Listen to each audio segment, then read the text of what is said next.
Hello, how are we? I hope you're all doing really well. Today is kind of a bit of a different video to my usual vlog style that I am loving, just because this has been taken up such a huge part of my life. I finally got a laparoscopy for potential endometriosis diagnosis, and as you'll see as the video unfolds, like what sort of happens with my surgery, the aftercare, and the pain and all of the above. Like, I've been super open as possible, so please feel free to write any questions in the comments if you have any that I haven't covered. But I've documented my journey over on Instagram and TikTok too, mainly TikTok, in detail. Like, there's a full-on video which I actually am going to include in this video so you can kind of see the actual vlog of the day that I went in, because it just gave me a nice distraction, I'm not going to lie. And I also just want to help anyone out there who's going in for a laparoscopy in the future, just to sort of like give you my advice, my information, and hopefully help you deal with the situation afterwards as best as possible and prepare for it.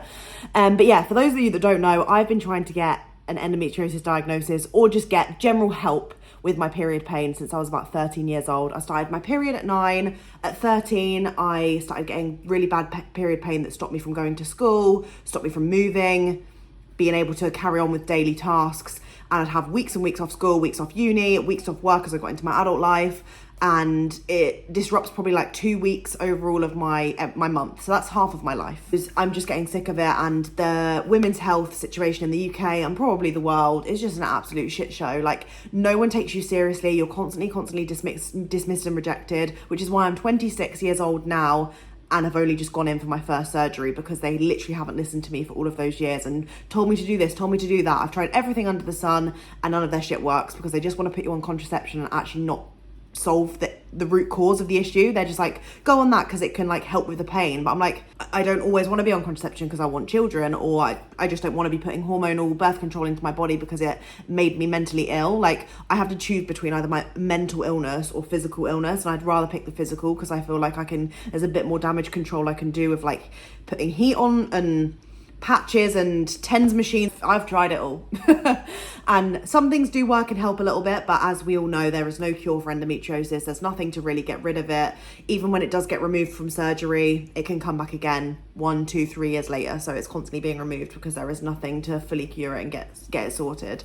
So I did, if you've been watching my vlogs in October, I went in for a random research trial because they called me up for endometriosis, but it was more of like a fertility thing, which is great because I actually had a call, which you'll see later on in this video, where I got told my fertility should be fine. From the looks of my fallopian tubes and ovaries, everything looks normal in there, which is obviously positive news, but it was honestly not what I wanted to hear, because I wanted to hear more information from this specialist, because it was like the only time I'd ever got to speak to one. But anyway, so I did that because I was like, oh, I'll get a specialist opinion, and he said on my ultrasound, which no one else ever has, that I had polycystic ovaries straight away, and that he saw several signs of suspected endometriosis. But I couldn't tell that to my surgeon because obviously that was part of the research trial and there would be bias basically. So we were just about to go into surgery. I had obviously the chat with the surgeon beforehand, and she said to me like, oh, we won't find any endo because it wasn't on your scans. And I just wanted to scream at her like, I've had a scan with an actual specialist, not one of the random sonographers at the hospital. Like, I think the one that he did was my 7th, and the 6th before they've said everything is perfect, and I cry every time because I'm like, it's not perfect though, because I'm in so much pain. Like, what is wrong with me? If you're not finding something there, you're either missing it or something else is going wrong in my body. Like, it doesn't solve my issue that it's fine. Like, I know for everyone else, everyone's like happy for me that there's nothing wrong there, and I do get that side of things, but for me it's just so much deeper than that, because I know that I'm in pain for like I said, half my life. So I'm like, what's wrong with me? But anyway, I'm rambling. I'm gonna first insert the footage of surgery day, and then the day after is when like I start vlogging, and then a little weird pain situations, and then the call, and then I'll catch you up with everything at the end of the video. Here's what I took in my hospital bag for my first ever laparoscopy surgery. Big soft pillow for the journey home to stop the seatbelt from cutting into my belly scars. A lot of people recommended to take something cozy to change into after my surgery, and I put in these new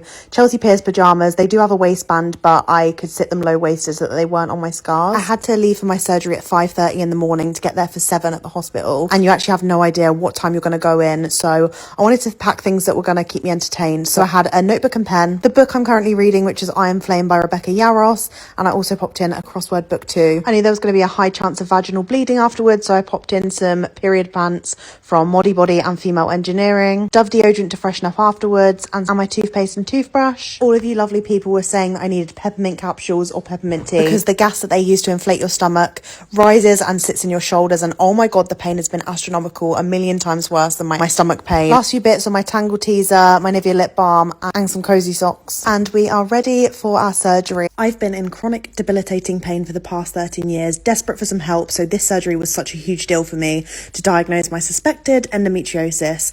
We had an early start. The hospital organised a taxi to pick us up at 5:30 a.m. My surgery was through the NHS, so I'm not really sure they organised transport, but Aidan came with me, but we didn't realise we'd actually get separated straight away, so I literally left him as soon as we went into the hospital. A nurse called out my name pretty quickly, and we went in for some last minute testing, checks, took a pregnancy test, got changed into my gowns, and I met my anaesthetist, I can't say it, and surgeon. I've only ever been under general anaesthetic once as a teen, and I couldn't really remember too much, so I had a little joke with the guys before they put me out, and before I knew it, I was awake in the recovery room. I felt super alert and awake though in comparison to what people were telling me. They were saying I'd be drowsy, but I was just super anxious, I think, because I wanted to know exactly what they'd found inside me. I can't believe how grey I look in all of these clips when I first came out. I was wheeled to the recovery ward and in a lot of pain, mainly in my shoulders. They inflate your stomach with gas during laparoscopy surgery to see everything in there easier, and the CO2 buildup puts pressure on the phrenic nerve and causes all this like referred shoulder chest pain, and it is absolutely agonising. And I told the team, but of course just got given paracetamol and ibuprofen. So generous of them. My breathing also kept going funny, so they did monitor that for a while before getting me some biscuits, tea, letting me go for a wee. I actually asked 4 different nurses to see someone as they were trying to discharge me without me knowing what happened in my body, which I think unfortunately is the case for a lot of you women who messaged me saying that they're still trying to find out what happened to them last year during their surgery. I guess because there was like painkillers in my system, they kind of left me to it, and I did feel overall okay to like go to the toilet myself and like get up and down, but later on I was like, oh my god, I don't know how I managed to do that because the pain was crazy when I got home. I'm not sure TikTok's gonna let me show you some of the photos of what they saw inside of me, but they basically showed me that there was adhesions on my bowels, and adhesions are usually caused from previous scar tissue from previous surgeries, but I've never had surgery before, so they had no idea where this had come from. They told me they snipped it off though, so I wonder if my pain is gonna go, but luckily I'm part of a research trial at the moment, so I'm gonna be getting a call from an endometriosis specialist in a couple weeks who will go through all of the photos properly, and hopefully I'll get some more answers because I'm kind of in the dark still. I currently have no idea what they've done to me, so hopefully I'll see the surgeon before we go. So I think I was in the like recovery ward room for about 2 hours before I got discharged, and luckily I saw all of these photos and I took photos of all of the files that she was showing me so that I would have them on record in case they get lost, because a lot of my stuff has been lost over the years and I just didn't trust them. Got in my cozies, in my Chelsea Piers PJs, and then we got a taxi home. I brought a pillow so that there wouldn't be so much pressure on my stomach, but a couple of comments on my previous video though said that it stops the seatbelt from working properly, so I don't want to endorse that. But I got home, bed, and then that's when the pain started hitting hard, and I felt like I was having a heart attack, I'm not gonna lie. My very kind work team sent me some donuts, which is so nice because I hadn't really eaten properly because I had to fast the night before. We noticed they'd left on some ECG stickers too, so we took those off. Yeah, I feel like I've been on a roller coaster of emotions this whole weekend, so let me know if you want a part 2 and I can share some of my recovery tips over the past couple of days, mainly to do with the shoulder pain over the stomach pain, because that has been crazy and really, really underplayed. Also, if I've missed anything, please feel free to comment anything about laparoscopy surgery, endometriosis, anything you want to know. I'm an open book, as you can probably tell from me oversharing this whole experience. I just don't want anyone going into this surgery feeling alone and that they don't have the information that they need to feel as calm and as less anxious as possible. Hello people, so I'm currently in recovery mode from my surgery. I had my laparoscopy for the first time yesterday. It's something that I've been waiting for literally years and years and years of my life, and I'm feeling like quite mixed about it at the moment, and I kind of want to document it. I will probably have to do like a proper sit down chat about everything that happened, but essentially they found adhesions connected to my bowel, which kind of makes sense with a lot of like things that have happened in the past couple of years of like my bowel movements and stuff. A lot of symptoms that I have around my period all link up to adhesions on the bowel, so that makes sense, but they're unsure what's causing it. Like the person that I spoke to from the surgical team said adhesions are caused from previous abdominal surgery, which obviously I haven't had because this is my first one. And then I was like, well, I haven't had a surgery before, and she's like, oh, we're unsure then. And then that's sort of how it was left. And if I didn't ask a few nurses to get someone to come tell me what they'd done to my body, and they were trying to just discharge me without even like letting me know what had been removed or if anything had been removed or what they'd actually done, which I think is really bad, because I can end up having some weird symptoms when I got home and been like, what's the cause of that, and just had to hope that I get a letter or a call or something in weeks. But yeah, I'm feeling glad that they found something, because I would have been so distraught if there was literally nothing there. I don't even know, like I already feel so stressed knowing that there's something there, but they don't know what's causing it. So if they'd have said nothing, I'd have been like, well, why am I in so much pain? Yeah, so kind of like a step in the right direction. And I'm just basically really excited to speak to the guy that I met the other week for the endometriosis trial thing that I did, the research one, because he's going to call me and go through all my tests. So yeah, we will see. But for now, I'm just sat watching some YouTube. They gave me ibuprofen and paracetamol. God, any sneezing, yawning, laughing kills my belly. My belly is overall okay. It's kind of like a passive pain. It's kind of like a good way to describe it. Like my stomach hurts if I roll on it funny or touch it or sneeze or anything like that, if there's any pressure on it. But overall it's good if I'm just chilling and lying. The shoulder pain that everyone was warning me about, absolutely wild. Like it's fine now. The hot water bottles and heat patches are really helping, but as soon as I like change position for a good like 10 minutes, I'm in like crazy pain. It's like a 9 out of 10 sort of pain. It's not the one like I can't even describe it, but it does feel exactly like what it says on the tin. Like the pressure is astronomical. Like last night it was bad. So yeah, they only prescribed me ibuprofen and paracetamol.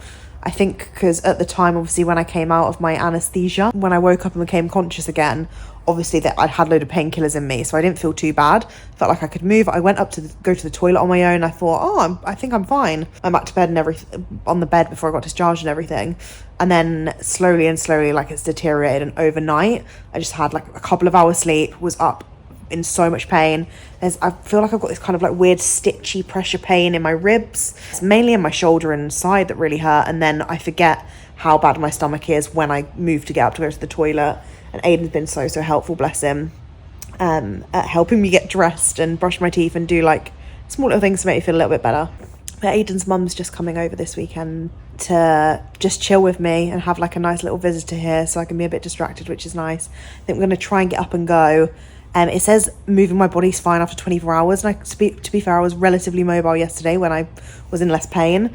But I'm going to try and go for a 15-minute walk to and from a coffee shop with Aiden and his mum, just to like get me up and out and get some fresh air. I feel like it will really help me. And even though I'll be in pain for a little bit, it subsides once it's like kind of got used to whatever level I'm on. So I just want to stay mobile and stuff, because I'm really just like over panicking about any sort of clotting and things like that, and I just want to keep moving my body if I can. Obviously I don't want to push it too much, because I think I pushed it too much yesterday. I was like trying to stretch out, and then I could feel like a lot of weird pain as I went to bed. So yeah, I've weirdly been very wired though ever since. People have said that I'd feel really drowsy and sleepy, but as soon as I woke up I was like dung from the anesthetic, and I have pretty much been ever since. I've not really felt really that tired, so I feel like it'll come crashing down on me soon. I'm in so much pain tonight with my shoulder, and mainly my rib cage has like a lot of gas pain, but I feel like I'm gonna die. It's 5 days post-surgery, so I thought I would share with you some of my recovery tips and things that have helped with my shoulder and stomach pain. Not a single soul could have prepared me for how awful that shoulder pain was. It definitely outweighed the abdominal pain in the first 72 hours. So going for short walks, applying a heat patch or a hot water bottle, and constantly drinking peppermint tea is what eased it for me. I know other people suggest peppermint capsules and soft laxatives too, but I didn't take those. I'd also say eating as much fibre as possible. In my surgery, they removed a load of adhesions attached to my bowel, so I wanted everything to run as smoothly as possible, if you know what I mean. And I had these Oatco pouches that you fill up with milk overnight, and they were super easy. I've been drinking a load of electrolytes for hydration and aiding nerve and muscle function, and just replenishing the body of anything lost during surgery. They sometimes put a tube down your throat as well while you're unconscious, so I got recommendations to buy throat sweets, but I just personally didn't feel like I needed them. I'd also recommend just taking it as slowly as possible. I thankfully have my boyfriend and his lovely mum looking after me, help me get up, support me move around. They even did my hair for me to freshen me up and make me feel a little less gross and stinking. A load of the leaflets said that I'd be back to regular activity within a week, so it made me feel like I needed to get back into action, but I feel like I might have overexerted myself a bit, so take it easy at your own pace. Do not rush. Just sat in my bed, just trying to process the call that I just had with the endometriosis specialist that ran the trial that I participated in. I'm trying not to blame myself too much because I put a lot of like pressure on this trial call, like basically changing my life. I don't know why, I just put a lot of pressure on it because I had no answers from the surgeon and the hospital when I got discharged last week. So I was like, oh, at least he'll be great. He is the only person who sort of like listened to me and actually like took on board what I've been through. Like, well, if it seemed that way anyway. So I was like really looking forward to this call. And then it just was like 2 minutes of him basically just saying like, everything's fine with your fertility, like your fallopian tubes matched what we saw in the laparoscopy. No, obviously the trial that I did was focused on fertility, so of course he was going to say that, and I know that it's a great thing that everything looks normal with my fertility in terms of my ovaries and my womb, but I don't know if it technically is normal if sometimes I'm having 2-week periods or 2 months between my periods and the irregularity. Like, does that not come into the mix in terms of like fertility? I don't know. Yeah, I just feel a bit shit because I then asked him like, oh, what's causing the adhesions? Like, do you know? And like, it just seemed like there was not really an answer for it. So I've just got these things that they like burnt off inside of me that they have no idea where it's come from and what's caused it. And even though a lot of you guys who have messaged me on Instagram have said like, yeah, it's because of my endometriosis, they cause adhesions and all that stuff. Like, technically it's not on my record that I have that tissue inside of me, and that it's just adhesions that have been burnt off, and hopefully I don't have any abdominal pain, lower back pain, shooting pains down my legs, irregular heavy periods anymore because I've snipped off a couple of adhesions. Yeah, I'm just feeling a bit like deflated from it all, and from the amount of threads that I've read, the amount of messages that I've got, like, it actually scares me because some of you have had 1, 2, 3 laparoscopies where they've seen nothing, and then you've seen a specialist properly. I didn't have a specialist doing my surgery, which is something that now I'm thinking, oh, that's so stupid, like I should have got a specialist to do it. But being within the NHS, I don't know if you have much say in that. I'm not really sure because I obviously haven't been able to afford to pay private, or I'm not in a workplace that can pay for private healthcare. So do I now get another surgery? If I'm hoping obviously that the small adhesions that have cut off have stopped all of that pain, but I don't know if that is going to be the case. Like, it doesn't seem like it from the way that they're talking about what they saw inside of me. I feel like they haven't properly looked, because I'm like, how can these small things be creating so much pain in my body every single month, like for a couple of weeks? But yeah, I know, like, I think I just feel so like frustrated. I've just been like sat crying in bed in the dark, like I can't even bother to turn the light on to film this. I just need to talk, I think, and hopefully find my people. I just feel so sad because like everyone in my personal life, like my friends, family, boyfriend, are all like, amazing, you're fertile, like you can have a baby. And I'm like, well, yeah, obviously that's great, but like, whew, so many unanswered questions. I feel so confused about my body more than ever. Yeah, I just feel like shit. Like, I can't really explain it, and I feel like I don't need to justify it. But yeah, it just feels hard listening to everyone be like, this is amazing news. And I'm like, but is it? Because I don't know if that's what's causing me the pain. Like, I could still be back to square one after my stomach's fully recovered. So yeah, that's the update. It's Thursday. It's almost a week since my surgery. I'm still bleeding vaginally. I'm super bloated constantly. Like, I haven't eaten today because I've not felt hungry, and my stomach is like this.